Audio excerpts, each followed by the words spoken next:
بسم اللہ الرحمن الرحیم۔ آپ دیکھ رہے ہیں شمال ایچ ڈی نیوز اور میں ہوں عیشا رانی۔ آپ کو ایک اہم خبر سے آگاہ کرتے چلیں۔ غزہ میں انسانیت سسک کر دم توڑنے لگی۔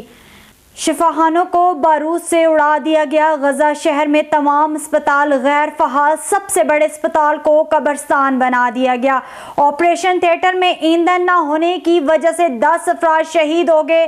کئی بچے آنکھ کھولنے سے پہلے ہی شہادت کا رتبہ پانے لگے۔ 3000 سے زیادہ افراد ملبے تلے موجود، کوئی ریسکیو کرنے والا کوئی نہیں۔ اسرائیلی مصنوعات کے بائیکاٹ کی مہم تیزی سے مقبول۔ اسلامی ممالک کے علاوہ یورپ سے افریقہ میں بھی اسرائیلی مصنوعات کی فروخت میں نمایاں کمی۔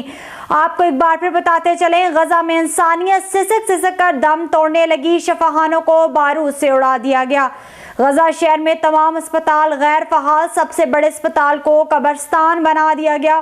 آپریشن تھیٹر میں ایندھن نہ ہونے کی وجہ سے 10 افراد شہید ہو گئے۔ کئی بچے آنکھ کھولنے سے پہلے ہی شہادت کا رتبہ پانے لگے۔ 3000 سے زیادہ افراد ملبے تلے موجود، کوئی ریسکیو کرنے والا کوئی نہیں۔ اسرائیلی مصنوعات کے بائیکاٹ کی مہم تیزی سے مقبول۔